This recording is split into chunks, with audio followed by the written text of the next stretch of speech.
చాలా బాధాకర విషయం. అయితే నేను అడిగే విషయం ఏంటి?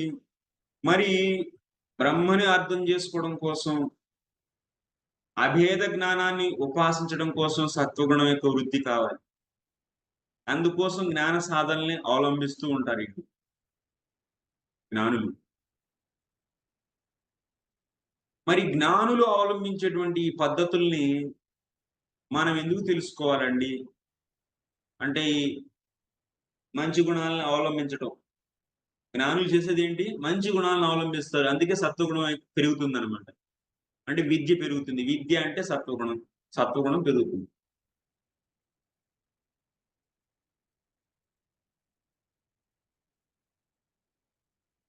మరి ఎందుకయ్యా ఇక్కడుండే వాళ్ళకి అవసరం ఏంటి? ఇక్కడుండే వాళ్ళ యొక్క ఫోకస్ ఏంటి? ఇక్కడుండే వాళ్ళ యొక్క ఫోకస్ భగవంతుడి పైన ఎలా ఆధారపడాలి అంతే.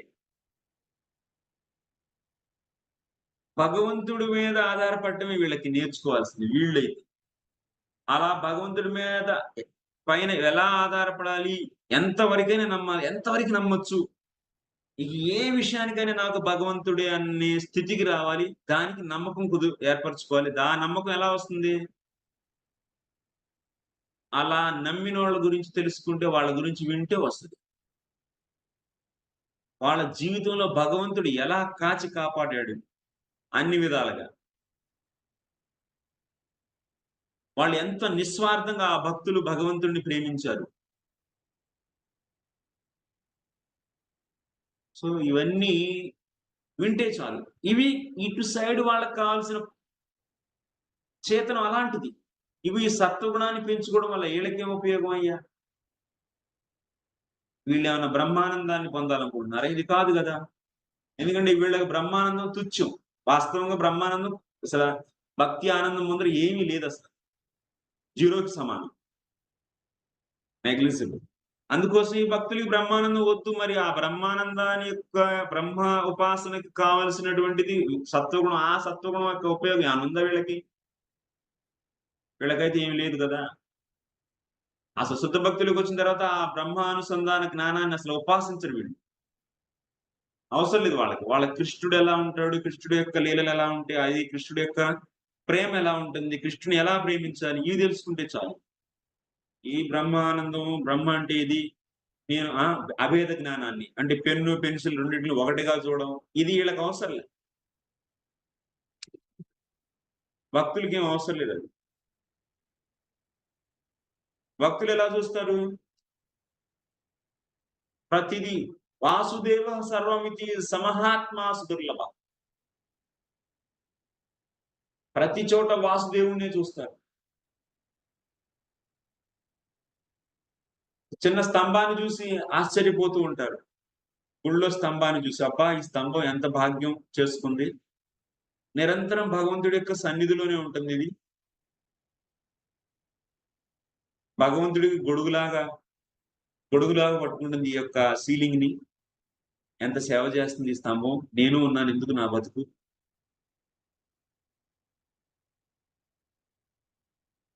అలా ఆలోచిస్తూ ఉంటాడతను. ఎక్కడ చూసినా భగవంతుడు యొక్క స్వరూపాన్ని చూస్తూ ఉంటాడు. ప్రతి ఒక్కళ్ళ హృదయంలో తన యొక్క ఇష్ట దైవం ఏదైతే ఉందో దాన్నే చూస్తూ ఉంటాడు.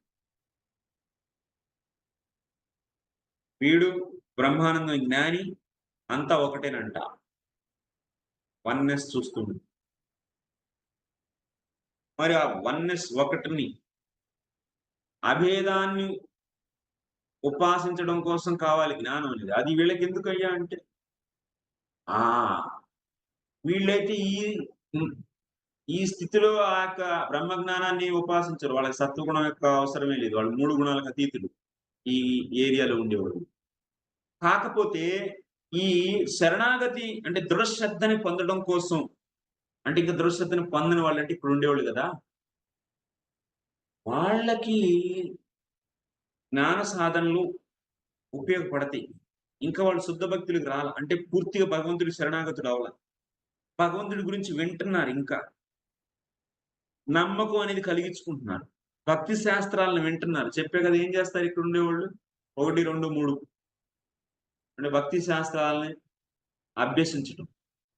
ఆ భక్తి శాస్త్రాలను అభ్యసించే వాళ్ళకి ఈ జ్ఞానులు ఇక్కడ ఉండేటువంటి ఈ జ్ఞానులు ఉపాసించేటువంటి ఏదైతే జ్ఞాన సాధనాలు అంటే అహంకారం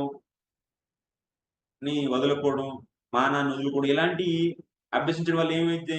సత్వగుణం పెరిగిద్ది. అలాంటి వీళ్ళు గూడా అవలంబించారనుకోండి కొన్ని జ్ఞాన సాధనాలు, వీళ్ళకి సత్వగుణం అనేది పెరుగుతుంది వీళ్ళల్లో గూడా. సత్వగుణం పెరగడం వల్ల ఉపయోగం ఏంటంటే, ఆ భక్తి శాస్త్రాలను ఉన్నదున్నట్టుగా అర్థం చేసుకోగలుగుతాం. అంటే కొంత సహాయంగా ఉంటుందనమాట. లేకపోతే చెప్పింది ఒక పదమైతే చెప్పిన పదానికి ఒక అర్థమైతే ఇంకొక అర్థం తీసుకోవడం స్టార్ట్ జేస్తారు. మీకు శాస్త్ర ప్రమాణంలో చెప్పాను నేను. మన మనస్సు, బుద్ధి ఇవన్నీ గూడాను తమో, రజో గుణాలతో ప్రభావితం అయితే చెప్పిన పదానికి తీసుకోవాల్సిన అర్థం తీసుకోకుండా వేరే అర్థం తీసుకుంటారు. ఇప్పుడు తమో గుణంతో ప్రభావితం అయితే తాడుని చూసి పాము అనుకుంటాం. అలాగే ఒక శబ్దానికి ఇంకొక అర్థం తీసుకుంటాం. ఉదాహరణకి నేను త్యాగం, త్యాగంతో భగవంతుడు సమర్పిస్తాడు అంటే త్యాగం అంటే ప్రేమ అని తీసుకుంటాము. కానీ త్యాగం వేరు, ప్రేమ వేరు. 2 శబ్దాలకి ఆ శబ్దం త్యాగం అనే శబ్దం అర్థం వేరు. నువ్వేమనుకుంటావు తమో గుణంతో ప్రభావితమై ఏముందిలే అంతా ఒకటేగా. త్యాగమే అదే ప్రేమ అనేస్తావు. అంటే సూక్ష్మత అనేది ఉండదు మనలో. సత్వగుణం గనక లేకపోతే. అంత మనం మొద్దుగా ఉంటాం అన్నమాట. మొద్దుగా ఆలోచిస్తాం. మొద్దుబారిపోయి ఉండిద్ది చేతన. అంతా ఒకటేలే ఏముందిలే నేను ఇనేసా. నాకర్థమైపోయిందిలెండి. అంటే బాగా తామసికంలో ఉండే వాళ్ళ పరిస్థితి ఇదే. వాళ్ళలో సూక్ష్మత అనేది తెలీదసలు. శబ్దాలకి ఎంత సూక్ష్మమైనటువంటి అర్థం ఉంది. అక్కడ గ్రహించాల్సిన విషయం ఏంటి? గ్రహించాల్సిన విషయాన్ని విన్న శబ్దాలకి ఏ అర్థాన్నైతే గ్రహించాలో అది గ్రహించరు. ఏదో ఆ తమో గుణంలో ఉండి ఏదో వాళ్ళు కల్పించుకున్నటువంటి అర్థాలను పట్టుకుంటారు. సో, ఇలా దారుణంగా వాళ్ళ యొక్క సమయం అనేది వ్యర్థమైపోతూ ఉంది. కానీ ఎవరైతే సత్వగుణంలో ఉంటారో వాళ్ళు సత్వగుణంలో ఉండటం వల్ల ఉన్నది ఉన్నట్టుగా చూడడం. ఆ! విన్న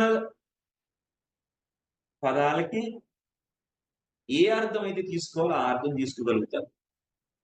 ఆ విధంగా ఇక్కడ ఉండేటువంటి అంటే ప్రత్యక్షంగా ఈ జ్ఞాన సాధనాలు భక్తికి అంతర్భూతాలు కానప్పటికిని ఈ భక్తికేం ఉపయోగపడవయి. కానీ ఆ భక్తుడికి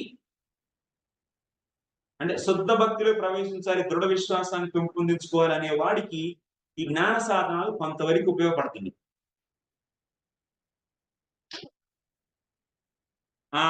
సరిగ్గా విన్నది సరైన అర్థాలు తీసుకొని, విశ్వాసం గనక పెంచుకొని ఇంకా పూర్తిగా భగవంతుడి శరణాగతుడైతే ఇంకా జ్ఞాన సాధనాలను ఉపాసించాల్సిన అవసరం లేదు వీడికి. అంటే ఏరియాలో ఈ ఏరియాలో ఈ జ్ఞాన సాధనాన్ని అవలంబించడం. అంటే శుద్ధ భక్తి మార్గంలో జ్ఞానాన్ని అవపాసన పట్టడం. జ్ఞానం అంటే ఏంది? నేను శరీరం కాదు, నేను ఆత్మ, పరంతత్వం, బ్రహ్మ, ఆ బ్రహ్మ త్రిగుణాతీతం, నిర్గుణం, లేతే జీవాత్మ, బ్రహ్మలు ఒకటే. ఇలాంటి జ్ఞానాన్ని ఏమి ఇంకా అవపోసన పట్టడు వీడు. వీడు అవపోసన పట్టేటువంటి భక్తి జ్ఞానం అన్నమాట. పట్టేది ఏంటిదంటే భక్తి జ్ఞానం. అంటే నేను భగవంతుడి సేవకుడిని అనేటువంటి జ్ఞానాన్ని అది భక్తి జ్ఞానం అన్నమాట.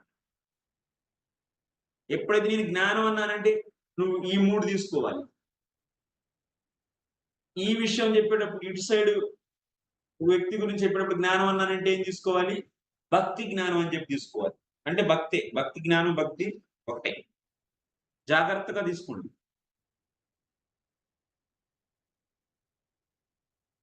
జాగ్రత్తగా అర్థం చేసుకోండి. చాలా ఇంపార్టెంట్ అసలు ఇవన్నీ. భాగవతంలో అడుగడుగునా వస్తూ ఉంటాయి.